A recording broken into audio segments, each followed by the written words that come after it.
Ya ibadallah wa ya ummat Rasulillah sallallahu alaihi wa alihi wasallam, usikum wa nafsi bitaqwallah wa ittiba'i sunnati Rasulillah sallallahu alaihi wa alihi wasallam la'allakum tuflihun. Para jamaah yang sangat dicintai dan yang sangat dimuliakan, juga yang sangat didoakan semuanya. Wabil khusus almarhum Bapak Haji Samin bin Bapak Junaid dan juga keluarga beliau, juga semua saudara-saudara yang beriman, saudara-saudara muslim dimanapun berada, yang semuanya semoga selalu disayang oleh Allah, selalu dijaga oleh Allah dari segala kejelekan yang zahir dan yang batin di dunia dan di barzakh, juga di akhirat kelak, dan dijaga dari semua ahli kejelekan yang nampak dan yang tidak nampak. Dan semoga segala tindak tanduk kita semua diridhoi Allah, kesalahan-kesalahan kita diampuni Allah, dan juga dijaga oleh Allah setelah detik ini dari melakukan maksiat kepadanya, dari mengikuti bisikan-bisikan syaitan, dari mengikuti hawa nafsu kita yang angkara murka, dari mengikuti atau tertipu oleh rayuan-rayuan dunia. Dan semoga segala keaiban kita, kecacatan kita ditutup oleh Allah Ta'ala, ditutupi oleh Allah Ta'ala di dunia dan di akhirat. Dan semoga segala hajat-hajat kita, keinginan kita, dan keinginan saudara-saudara kita muslim dimanapun dan kapanpun, baik keinginan haliyah dunyawiyah maupun keinginan ukhrawiyah, semua selama yang diinginkannya diridhoi Allah, semoga dikabul oleh Allah.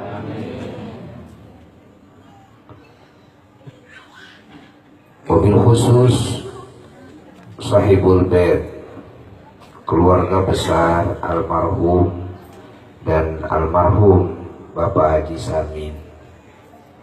Bapak Haji Samin kemarin alhamdulillah sudah dihajikan, sudah diumrahkan dengan haji ifrad. Alhamdulillah, semoga diterima oleh Allah. Semoga di alam barzakhnya mendapat derajat yang tinggi.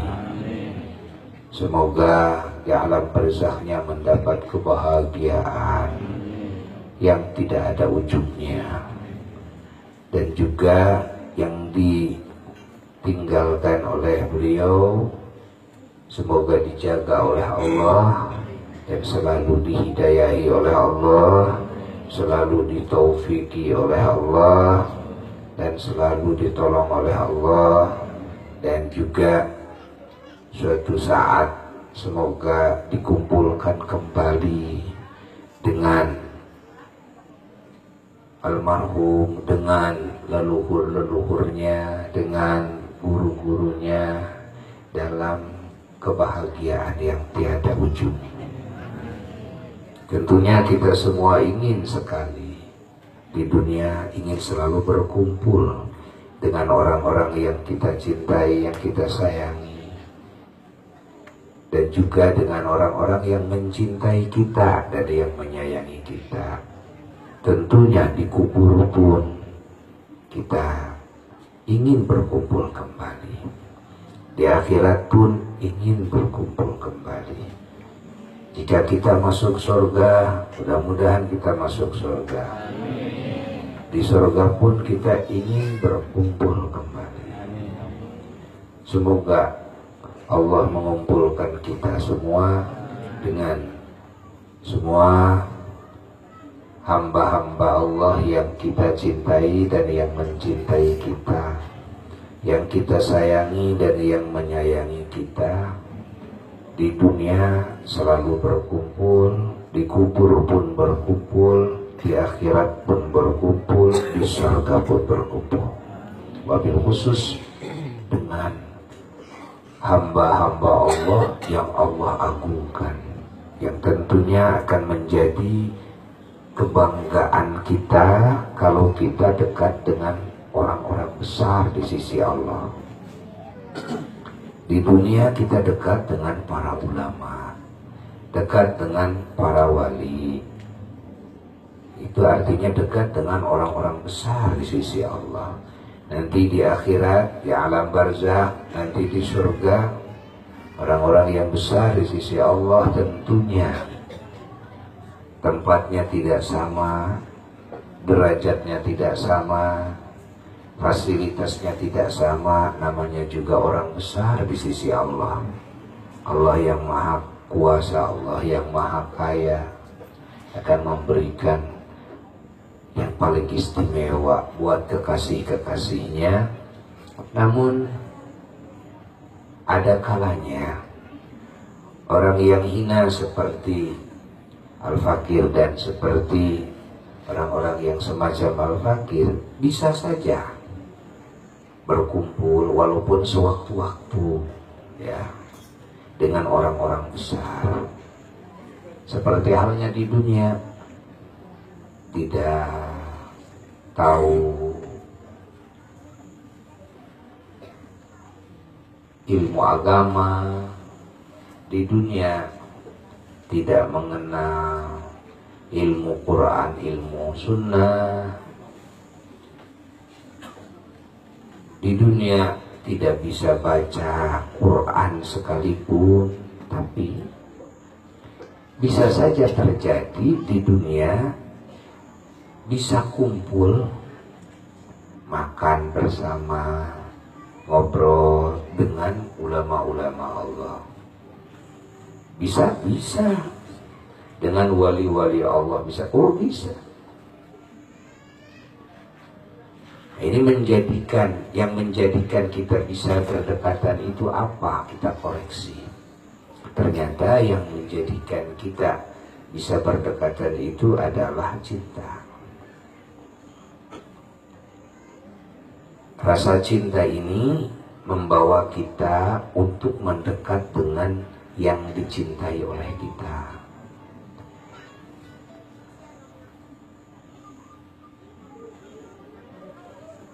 Benar enggak? Kalau kita senang mencintai musik, kita akan selalu mendengarkannya. Kita senang film itu, film ini, kita akan selalu bisa menyaksikannya. Kalau kita cinta, senang kepada ulama, kepada ilmunya ulama, apalagi cinta ditambah lagi dengan merasa perlu, butuh terhadap ilmunya ulama yang pada hakikatnya adalah ilmu Allah. Bertambah dorongan untuk mendekat dengan ulama. Padahal umpamanya kita itu orang bodoh, kita orang awam, tapi kok bisa kita berkumpul dengan ulama. Nah begitu pula nanti di kubur, nanti di akhirat, nanti di surga.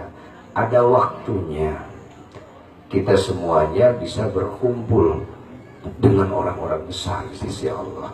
Dan itu akan menjadi kebanggaan kita yaumul kiamah. Dan bangga sekali yaumul kiamah di kubur nanti, bangga ketemu sama ulama anu itu kan. Oh, itu jadi bahan pembicaraan. Kalau bertemu dengan keluarga, dengan sahabat di alam barzakh kan nanti saling kunjungi nanti. Orang yang beriman itu seperti itu. Kalau sudah bebas dari pertanyaan malaikat munkar nakir, ada ahli kubur yang kehidupannya itu ya dibebaskan oleh Allah Ta'ala.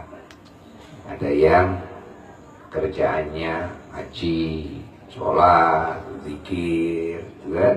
Ada yang kerjaannya ya kesana kemari, pengen ketemu sama si A, pengen ketemu sama si B.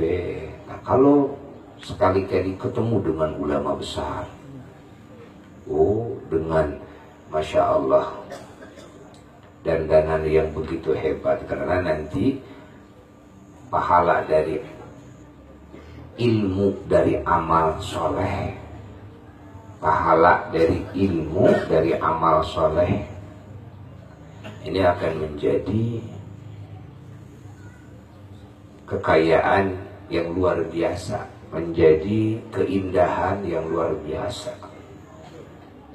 Wajahnya menjadi gantengnya, cantiknya luar biasa.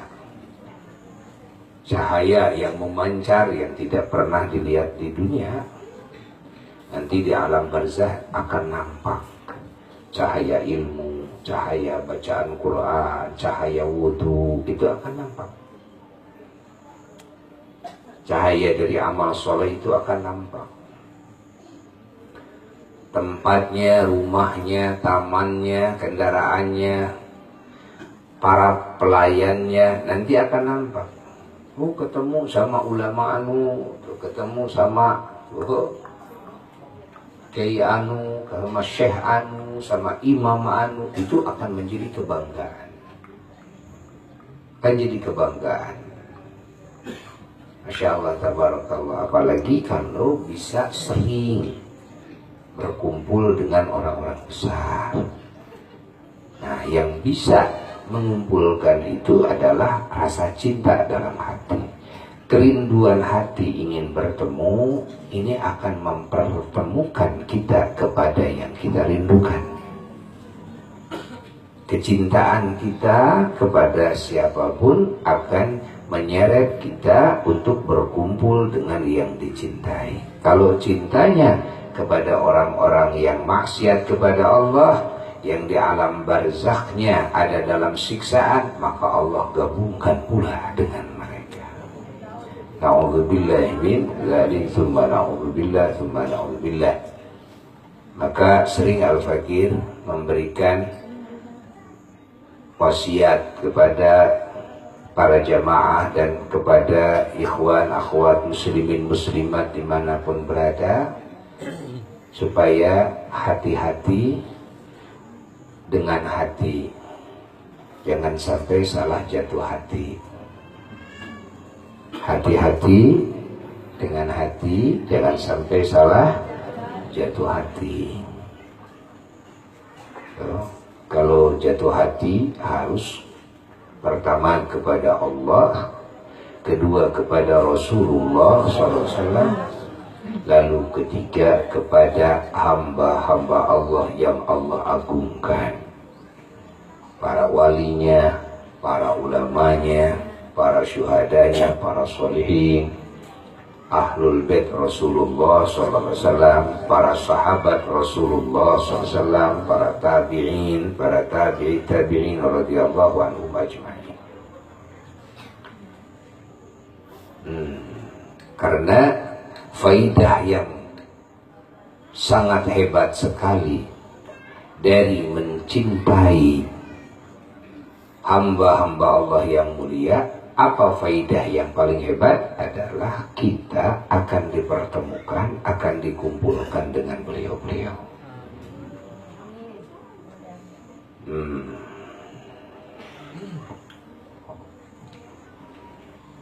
Perlu dicatat oleh kita. Perlu dicatat oleh kita bahwa Allah Subhanahu wa ta'ala menciptakan manusia dan bangsa jin dengan kehendaknya, dan Allah Subhanahu wa ta'ala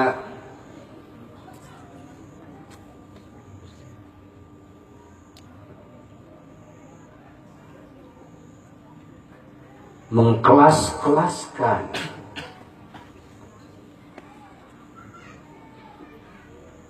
derajat-derajatnya, yakni derajat-derajat hambanya dengan kelas-kelas yang berbeda-beda.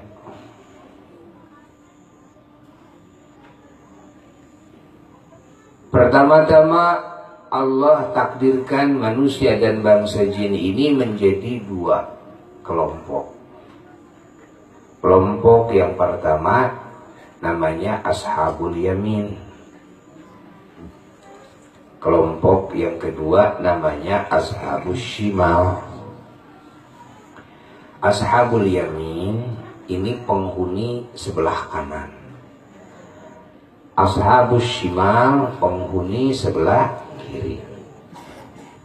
Ashabul Yamin ini adalah hamba-hamba Allah yang beriman kepada Allah, hamba-hamba Allah yang Islam, hamba-hamba Allah yang mengikuti ajaran Allah melalui para rasul-rasulnya di setiap masa, dari mulai zaman Nabiullah Adam alaihissalatu wassalam sampai kerasulan Nabi kita Sayyiduna wa Maulana Muhammad sallallahu alaihi wa alihi wasallam. Semua rasul satu agama namanya Islam. Walaupun pengistilahan atau pemakaian nama Islam tidak digunakan untuk umat rasul-rasul yang terdahulu. Begitu Allah menghendaki, padahal sama ajarannya Islam.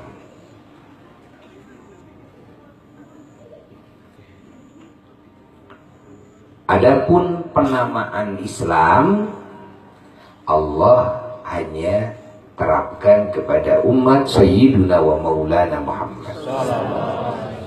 Jadi pada hakikatnya semua umat para rasul terdahulu adalah muslim, mukmin muslim, sampai kepada derajat muhsin.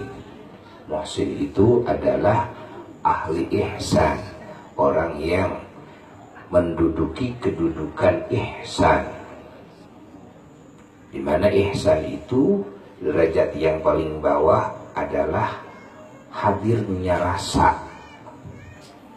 kepada Allah, hadirnya rasa kan kepada segala yang difirmankan oleh Allah, hadirnya rasa kepada segala yang dijanjikan oleh Allah, hadirnya rasa kepada segala yang diperancamkan oleh Allah. Ada rasa.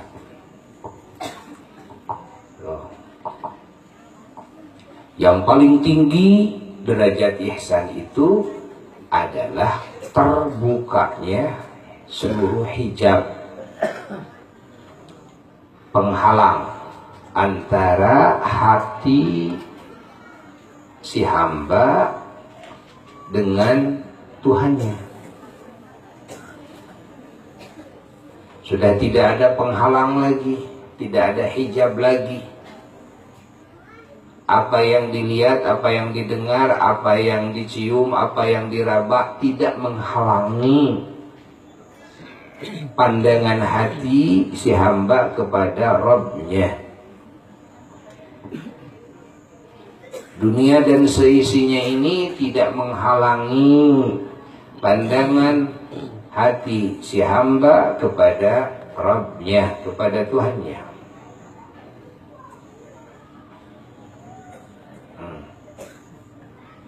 Ini yang disebut dengan ma'rifat. Ma'rifat kepada Allah, ma'rifat yang sempurna. Nah, kalau sudah sampai derajat ini, sampai kepada derajat wilayah kewalian.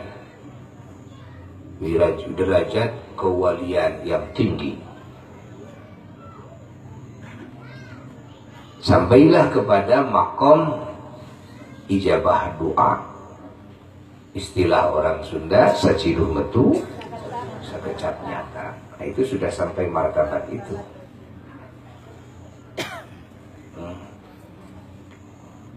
Dohirlah karomah-karomah yang tak terhitung.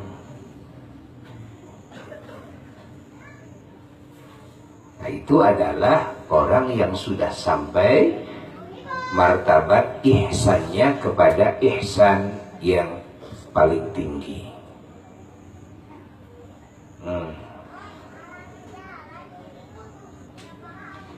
Orang yang memiliki martabat ihsan namanya muhsin. Orang yang memiliki Islam namanya muslim. Orang yang memiliki iman namanya mukmin.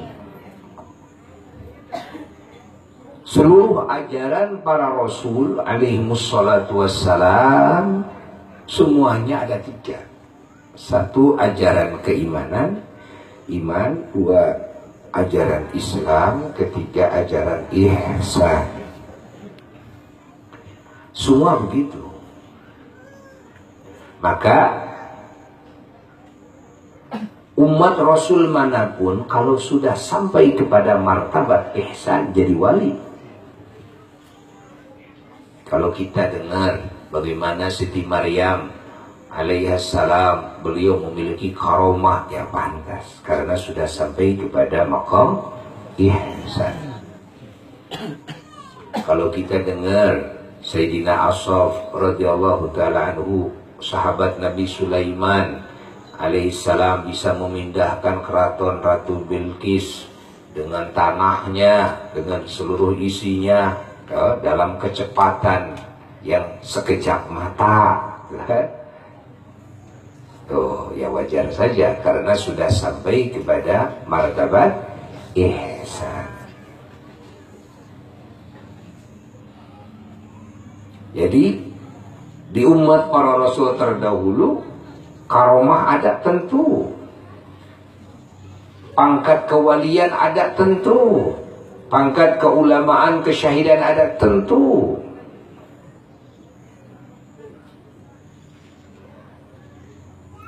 Kalau orang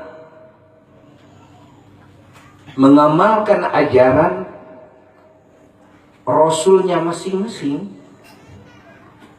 dengan benar, dari sisi imannya sahih, benar, sampai kepada sempurna imannya, dari sisi Islamnya benar, baik dari ilmu sampai pengamalan sampai dakwahnya benar, dari sisi ihsannya benar sampai kepada martabat ihsan yang kedua yang paling puncak, yaitu ma'rifat kepada Allah. Maka siapapun itu, baik manusia maupun bangsa jin, umat Rasul manapun, tetap akan sampai kepada martabat wilayah kewalian, akan sampai kepada martabat al-arif billah, ma'rifat kepada Allah, akan zahir di tangannya karomah-karomah, baik itu manusia maupun bangsa jin, baik itu umat Nabi Adam alaihissalatu wassalam, umat Nabi Musa alaihissalatu wassalam, umat Nabi Isa alaihissalatu wassalam, sampai umat Nabi Muhammad sallallahu alaihi wasallam. Bukan cuma akan masuk ke surga saja, Bukan cuma selamat daripada siksa neraka saja, tapi juga dapat derajat yang sangat tinggi, yaitu kedudukan, martabat, derajat, ma'rifat kepada Allah Jalla Jalaluhu wahdah. Itu umat Nabi manapun, umat Nabi manapun, umat Rasul manapun, baik manusia maupun bangsa jin. Umat Nabi Musa, umat Nabi Isa, ya, umat Nabi Isa, umat Yesus sekalipun alaihi salatu wassalam begitu.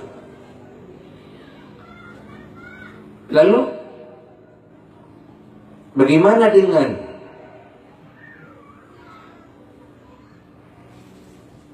umat Yahudi atau umat Nasrani yang dilaknat oleh Allah, yang diancam dengan api neraka, diancam dengan kekekalan dalam api neraka, itu sampai kekal di api neraka. Padahal itu umat Rasul juga. Nabi Musa kan Rasul, Nabi Isa Rasul alaihi wassalatu wassalam. Umat Yahudi dinisbatkan kepada Nabi Musa alaihi salatu wassalam. Umat Nasrani dinisbatkan kepada Nabi Isa alaihi salatu wassalam. Bukankah barusan disebutkan umat Rasul manapun bukan cuma akan menjadi penghuni surga saja, tapi juga mendapatkan derajat yang sangat tinggi, bisa ma'rifat kepada Allah. Lihat umat Nabi Sulaiman yang memindahkan keraton Raja Balkis, umat siapa? Umat Nabi Sulaiman, sahabat Nabi Sulaiman. Lalu kenapa dengan adanya ancaman, adanya laknat, maka ancaman laknat Allah tibankan kepada siapa? Kepada yang tidak mau beriman kepada Allah, tidak mau beriman kepada utusan Allah, ya, tidak mau beriman kepada seluruh utusan Allah, tidak mau beriman kepada kitab Allah dan seluruh kitab-kitab Allah, tidak mau beriman kepada malaikat Allah, tidak mau beriman kepada akhirat, tidak mau beriman kepada takdir baik buruk dari Allah. Umat Rasul manapun,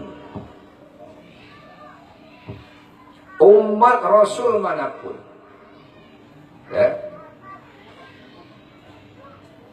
baik umat Nabi Adam alaihissalatu wassalam, umat Nabi Musa alaihissalatu wassalam, umat Nabi Isa alaihissalatu wassalam, umat Nabi Muhammad sallallahu alaihi wasallam, sama, semua diancam dengan api neraka yang kekal di nerakanya. Na'udzubillahi min dzalik. Kalau ada yang mengaku saya iman kepada Allah tapi tidak iman kepada Rasul, saya iman kepada Rasul tapi tidak kepada semua Rasul, nah, sama.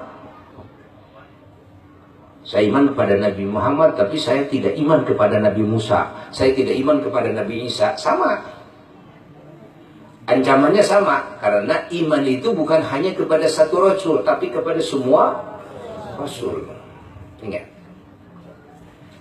iman itu bukan cuma kepada Quran saja, atau Al-Injil saja, atau Az-Zabur saja, atau Taurat saja, tapi kepada semua kitab yang Allah turunkan kepada para Rasul. Kalau ada satu kitab yang Allah turunkan kepada seorang Rasul tidak diimani oleh kita, na'udzubillah, tetap kita masih termasuk kafir,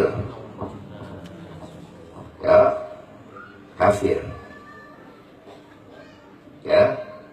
Iman kepada kitab tapi dia tidak iman kepada akhirat, tetap kafir. Tidak iman kepada takdir, yang baik-baik dari Allah, kalau yang tidak baik bukan dari Allah, kafir, ya. Tidak mungkin ada makhluk baiknya saja dari Allah, yang lainnya itu bikinan dia sendiri. Tidak mungkin, karena makhluk tidak ada kemampuan sedikit pun. Semua dikehendaki oleh Allah,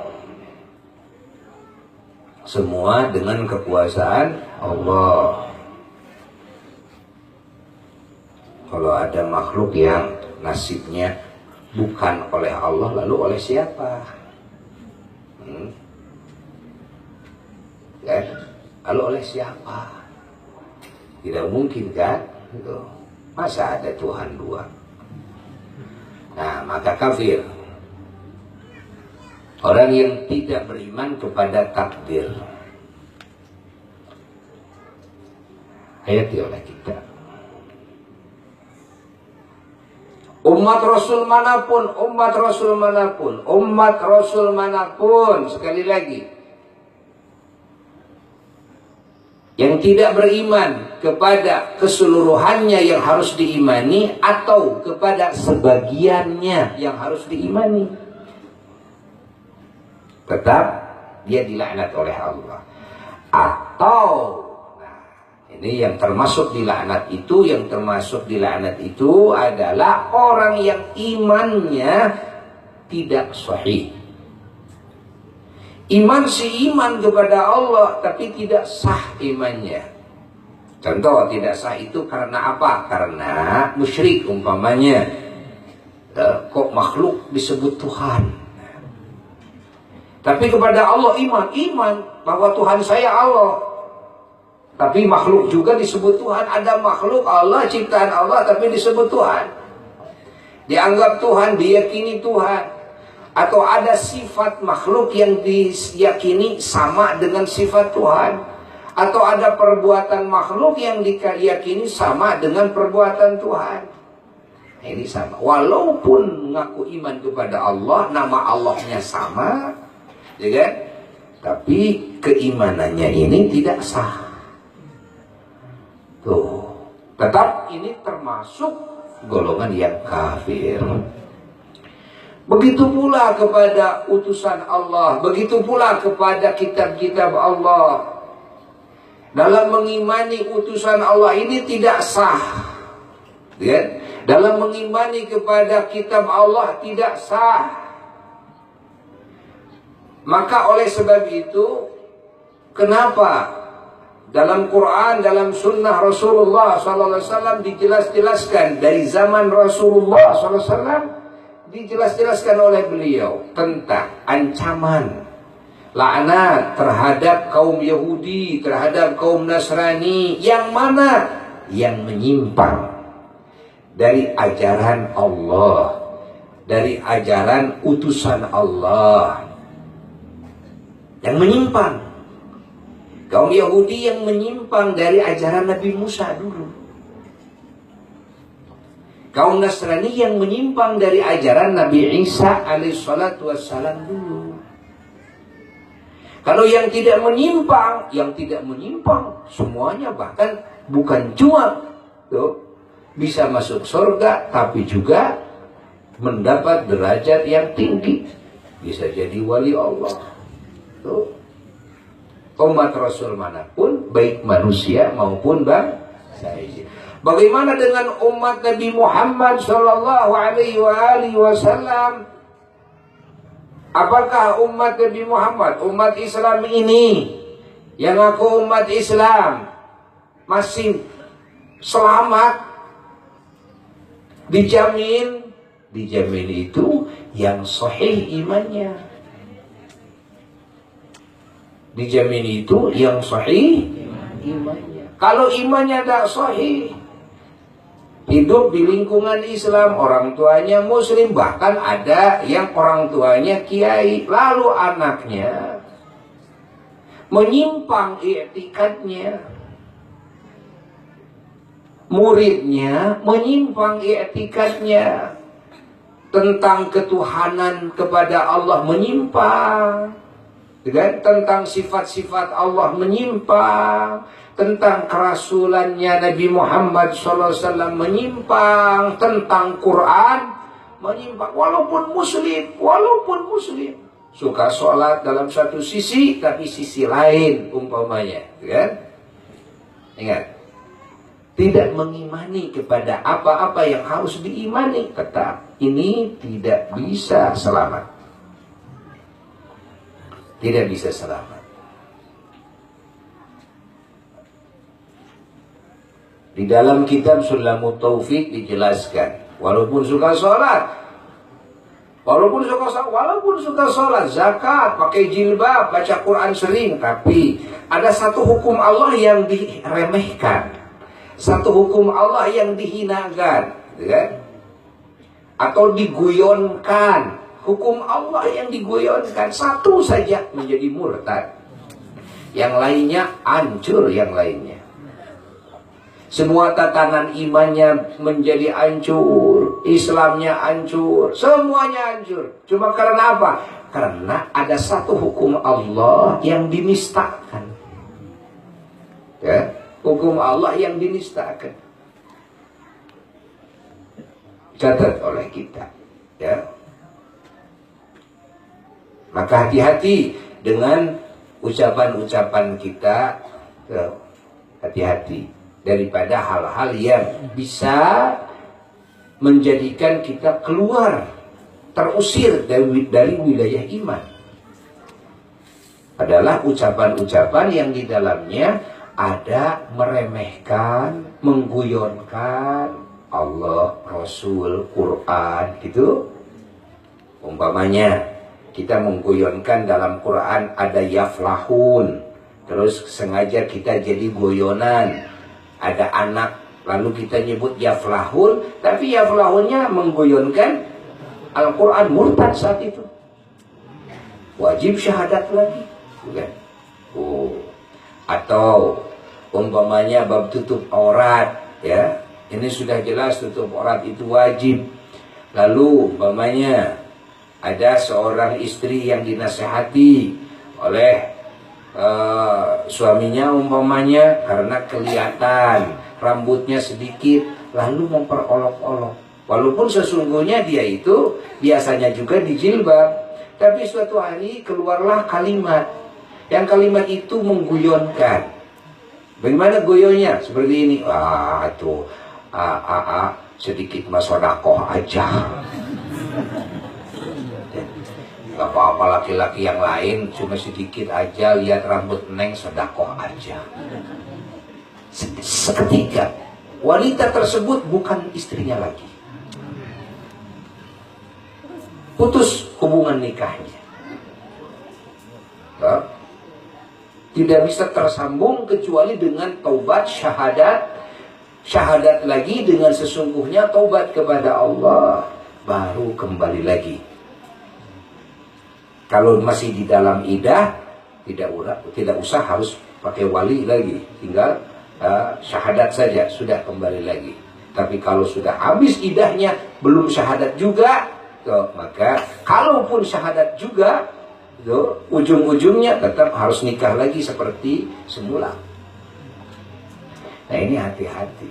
Maka orang yang tidak melakukan perintah Allah, hatta tidak sholat, tidak saum, tidak zakat, tidak haji, dia tidak pakai jilbab, dia pelacur hari-harinya, pemabuk, kan? Hari-harinya dia tetap tidak murtad, imannya tetap ada, ya, Masya Allah. Seumur hidupnya tidak pernah sholat fardu, seumur hidupnya tidak pernah saum Ramadan, seumur hidupnya dia lacur, tetap selama dia tidak melakukan perintah Allah yang wajib itu, tidak meremehkannya, tetap dia merasa salah. Ya, saya memang tidak pernah sholat, tapi saya tahu bahwa ini salah, gitu kan? Dia lacur tiap hari, selama dia merasa, ya saya tahu bahwa ini salah. Mabuk tiap waktu, dia merasa bahwa mabuk ini salah, tetap imannya masih utuh. Allah. Padahal tadi sedikit saja wanita terlihat satu rambutnya, satu lembar, Masya Allah. Lalu mengatakan, ini masodako aja. Seketika hancur semuanya, berantakan. Imannya hancur semuanya. Jadi berbeda antara tidak melakukan dari perintah ke antara menyepelekan perintah, antara melakukan yang diharamkan dan antara memperolok-olok yang diharamkan. Lain catat oleh kita semua ya, catat. Nah, ini ashabul yamin, orang-orang ahlul jannah yang ada di sebelah kanan, martabat-martabat, derajat-derajat. Adapun ashabus shimal yang ada di sebelah kiri adalah ahlun nar, ahli neraka semua. Ashabus shimal itu semua ahli neraka. Nah, ada bangsa manusia, ada bangsa jin, dan ashabus shimal jauh lebih banyak jumlahnya ketimbang ashabul yamin. Na'udzubillahi min dzalik, tsumma na'udzubillah, tsumma na'udzubillah. Nah, di neraka pun juga, nah, kelas-kelasnya itu tidak sama. Maka neraka itu ada beberapa tingkat neraka. Karena apa? Karena kelas-kelas kesalahan, maksiat, dosa manusia dan bangsa jin kepada Allah, kezaliman kepada sesama makhluk Allah itu tidak sama. Sekarang kembali kepada ashabul yamin. Nah, di ashabul yamin ini ada derajat orang-orang yang doanya diterima oleh Allah, namun tidak tahu siapa dia. Kebanyakannya begitu. Yang ketahuan, yang tohir karomahnya itu sangat sedikit sekali. Kebanyakannya, padahal dia ini mustajab doanya, tapi kebanyakannya tidak ada yang diketahui, tidak ada yang tahu kepadanya. Maka disinilah yang dimaksud oleh para ulama bahwa Allah merahasiakan kewalian. Allah merahasiakan kewalian di tengah-tengah hambanya yang beriman, dirahasiakan. Oleh sebab itulah tidak boleh kita menghinakan siapapun, tidak boleh kita sombong kepada siapapun, tidak boleh kita memusuhi siapapun. Mukmin tidak boleh kita jelek sangka kepada siapapun. Ingat, apa alasannya? Sebagian, ini sebagian alasan dari banyak-banyak alasan syara. Salah satu alasannya adalah bagaimana kalau yang dibenci itu ternyata wali Allah? Bagaimana kalau yang dimusuhi itu ternyata wali Allah? Bagaimana kalau yang dijelek-jelekin oleh kita itu ternyata wali Allah? Waduh, wali Allah siapa? Manusia atau hamba yang dicintai oleh Allah. Allah saja cinta, kenapa kita menjelekkan? Allah saja mengagungkan, kenapa kita meremehkan? Bagaimana murkanya Allah kepada kita kalau kita menghinakan makhluk yang Allah muliakan? Bagaimana murkanya Allah kepada kita kalau kita menghinakan makhluk yang Allah cintai, memusuhi kepada hamba yang Allah cintai? Catat oleh kita. Lalu salah satu hikmah daripada hikmah yang banyak, apa hikmah kita diperintah oleh Allah supaya kita meminta doa kepada siapapun? Kita diperintah oleh Rasulullah supaya rajin meminta doa kepada siapapun. Nah, itu salah satu hikmahnya. Boleh jadi yang dipinta oleh kita menurut dohirnya ini ustadz juga bukan, tukang rambet, tukang ojek gitu kan, tapi ternyata di sisi Allah itu justru hamba yang Allah cintai, yang doanya dikabul oleh Allah. Begitu pula salah satu hikmah kenapa kita diperintahkan untuk rajin mendoakan yang lain. ya kan? Kenapa? Karena barangkali kita pun juga tidak tahu bahwa kita sudah sampai kepada derajat yang dikabul doa kita oleh Allah. Kebanyakan wali-wali Allah itu tidak tahu dirinya wali. Ya. Dia menyangkal dirinya wali, tidak tahu dirinya wali. Tapi sesungguhnya doa-doa dia sudah dikabul oleh Allah. Sesungguhnya ya, dia sudah diposisikan oleh Allah di posisi hamba yang istimewa, kan? Allah memperlihatkan dia kepada apa yang dirahasiakan oleh Allah kepada umum, serasa ini biasa-biasa saja. Melihat rahasia-rahasia ilahi tuh, para wali Allah itu serasa biasa-biasa saja. Jadi tidak memandang ini suatu yang istimewa, sehingga tidak merasa dirinya adalah wali. Tuh. Padahal menurut Allah ini adalah wali. Nah, maka siapapun diperintah oleh Allah, ayo doakan yang lain. Doakan yang lain. Doakan yang lain. Bukan karena ujub kita, wah doa saya pasti dijabah, doa saya. Bukan karena ujub kita. Ini harapan tetap ada. Harapan kita kepada Allah, doa kita dikabul oleh Allah. Kan? Dan kita mendoakan yang lain karena taat kepada perintah Allah dan karena taat kepada perintah Rasulullah, karena mengikuti kepada sunnah Rasulullah. Rasul pun begitu, Rasul pun mendoakan, Rasul pun meminta doa. Ada suatu waktu Sayyidina Umar bin Khattab radhiyallahu taala anhu dari Madinah mau umrah ke Makkah. Rasulullah SAW pesan kepada Sayyidina Umar, ya Umar, wahai Umar, asyrikna fi du'ai. Umar, barengkan aku dalam doamu. Barengkan aku dalam doamu. Ini pesan Rasulullah SAW kepada siapa? Sayyidina Umar. Syirikni fi du'ai, itu barengkan aku dalam doamu. Nah, ini Rasulullah Sallallahu Alaihi Wasallam meminta doa, memberi contoh. Jadi kita meminta doa di samping hikmah yang tadi, di samping kita merasa merendah dengan tawadhu, kita pun juga niat mengikuti perintah Allah, mengikuti perintah Rasulullah SAW, mengikuti sunnah Rasulullah SAW, meminta doa. Mendoakan juga begitu. Jangan begini, saya bukan ahli doa, kan?